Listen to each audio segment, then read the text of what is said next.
Okay, this is a very nice question on electromagnetic induction. And in this question, you can pause the video and read the question for yourself. Here we have to find out the EMF. And we have to find out the EMF between 2 points, which is point A and point D. Now, any question in which we have to find out the EMF. Now we have to check first what is creating that EMF.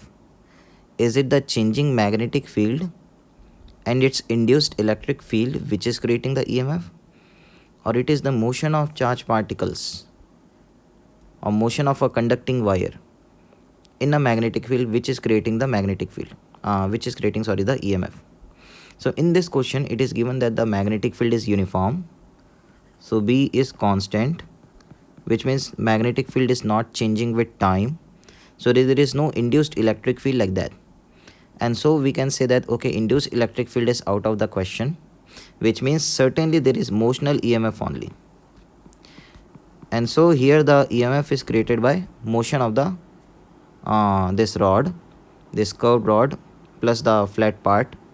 So the curved part of the rod is also rotating, this entire curved rod, and its flat part CA is also rotating about the axis axis MN. And because of the rotation or motion of this rod, what is created is a EMF.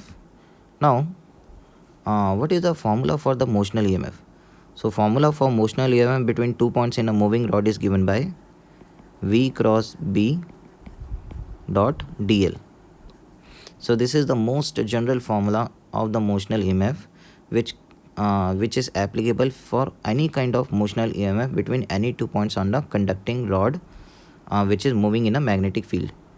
Now we can say that the entire EMF between A to D can be divided into two parts, A to C and C to D.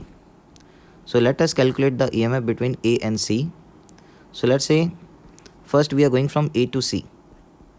So we are going up. If we are going up, let's say we start from A and reach C. So our final position is C, our initial position is A. So final potential minus initial potential. We are at C finally, we started from A.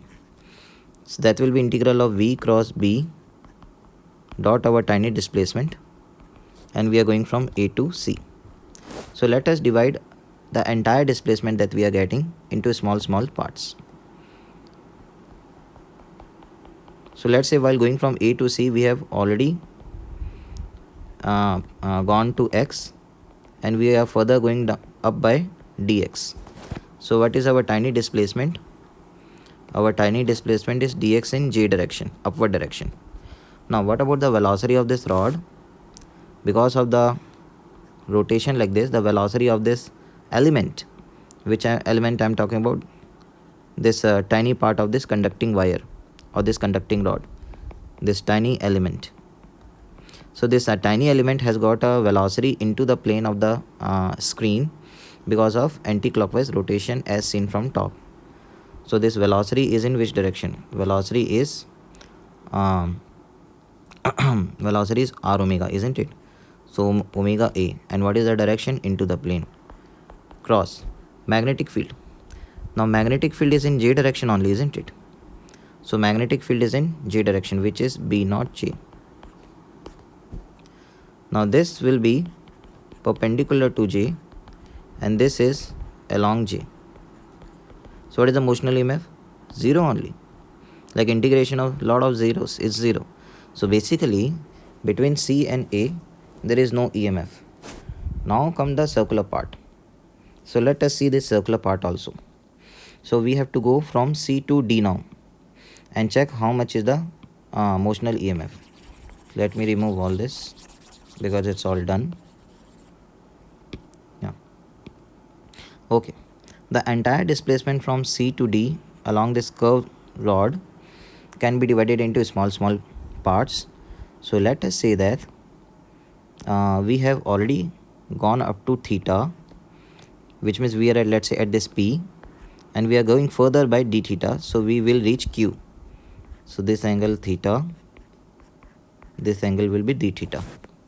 Okay, so our tiny displacement is along pq, which means our tiny displacement is tangential.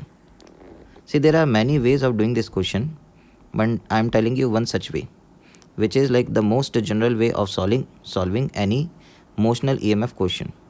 So let's say you draw a tangent, and you draw the tangent at an angle of theta. So the tangent will be making a 90 minus theta angle. So the tiny displacement that we are doing, dl, actually that will be equal to r d theta. A small displacement from p to q, that distance is r d theta. R is the radius of the semicircle. Okay. Now this tiny displacement dl can be written as r d theta sine theta in I plus cos theta in j, because with the vertical this is making theta angle. Now what is the velocity of this pq? Velocity of pq, because of the anti-clockwise rotation, velocity of pq is into the plane of the screen. And how much is that velocity also? So that velocity will be equal to r omega. So its radius will be dependent on this value. So this is r. Actually radius is given as a, so let me take a, and this is a cos theta. So and we know that this distance is 2a.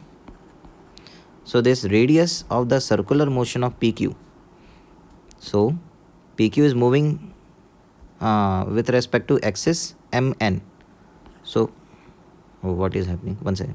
So with respect to this mn, the radius will be this radius, and this radius is equal to 2a minus a cos theta. 2a minus a cos theta. That is the radius, because this length is a cos theta. So 2a minus a cos theta. So what is the velocity? Velocity of this element pq is equal to omega into 2a minus a cos theta, and this is in minus k cap. What about the magnetic field? Magnetic field is b in j cap. So what is the tiny motional EMF or tiny potential difference between p and q? So let's call it dv, tiny EMF, and that is equal to v of this element pq cross the magnetic field at the location of pq dot the tiny displacement vector that we will get from while moving from p to q. So velocity is a omega 2 minus cos theta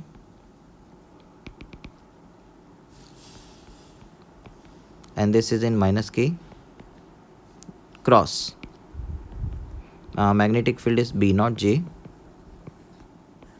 dot the tiny displacement, and the tiny displacement we have already found out, and in this here we will replace it with a because the radius is a.